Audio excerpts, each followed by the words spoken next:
Peter Drucker also says many of the things could be better solved by exploiting the opportunities than solving the problems. By solving the problem, we are fully lost with the problems. But exploiting an opportunity, we can get all our solution to the problems. So like that, we have an opportunity now. We have got a problem over population.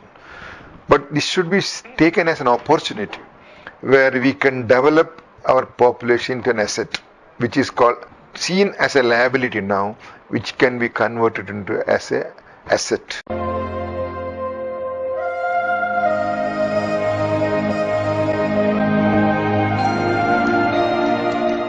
Gandhiji is the father of our nation, and he was not only a political leader who won freedom for the country, but also he was a great humanist by himself. He is a very religious man, a very good Hindu, but he had a tremendous love for other people there. He tried to avoid the caste among Hindus. He tried to bring the backward community, especially Dalits, etc., to the upper level of education. He gave the name Harijan, which was untouchable so far. And above all, he showed a tremendous love among different religious groups. Because the love and affection he showed to the Muslim as a good Hindu is something every politician should learn from him. How was his approach to this communal harmony, the caste togetherness, or avoiding the caste discrimination, etc.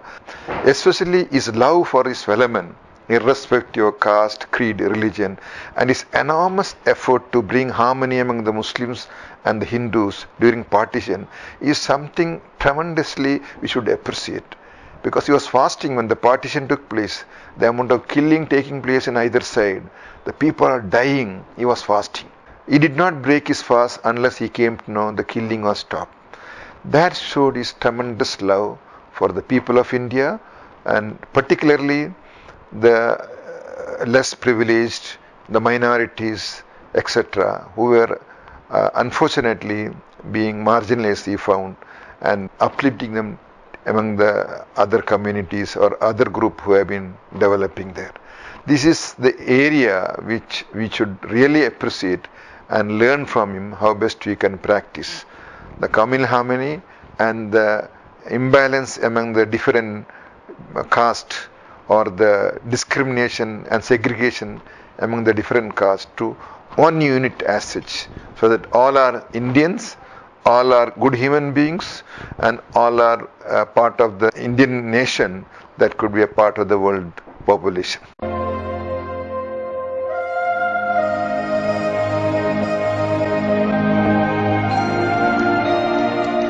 Secularism is a word now used very conveniently to assert oneself free from all religions. It is true, our country is secular. That means it is not confined to any one religious faith or any theocracy or any particular religion. Religion is away from the political system. Anyway, it is good, but this has originated in a different form from the West.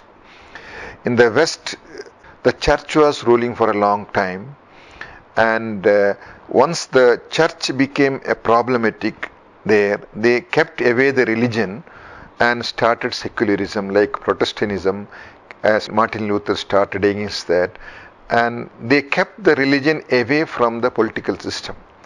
So what actually happened was, subsequently, the whole West developed in a way of freedom, and that went explosion to some level.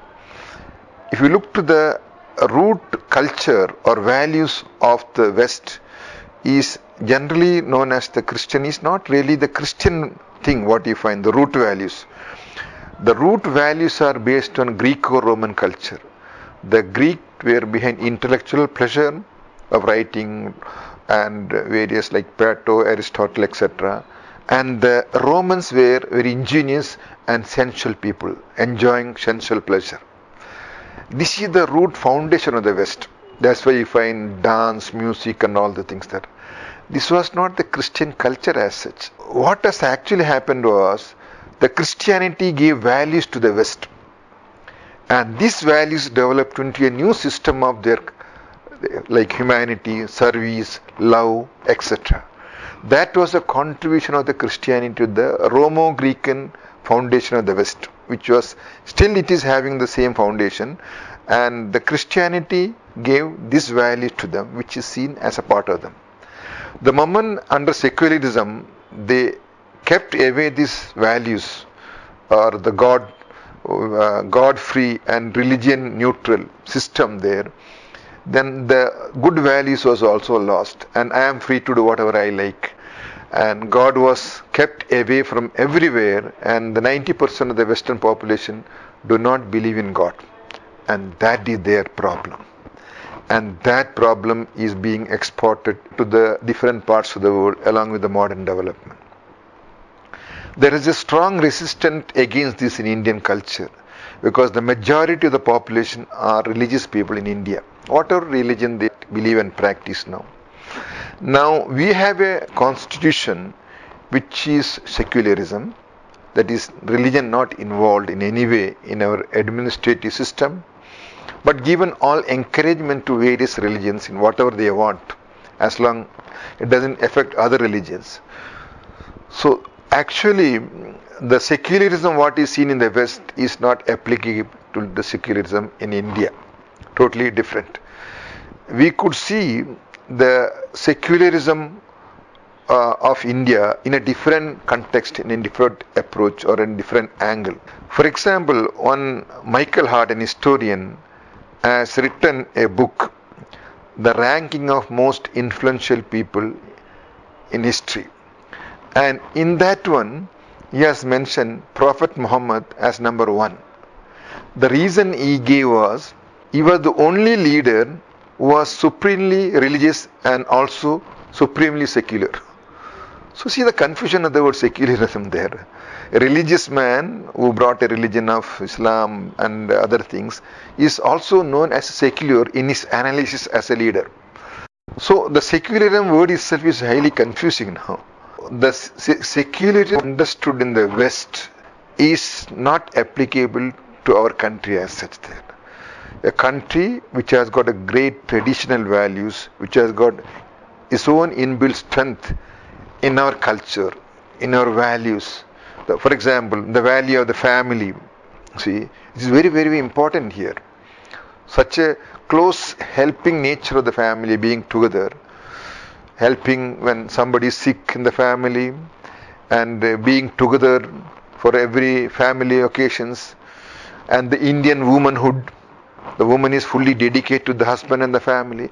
These are all Indian cultures we can find in whichever religion you find there.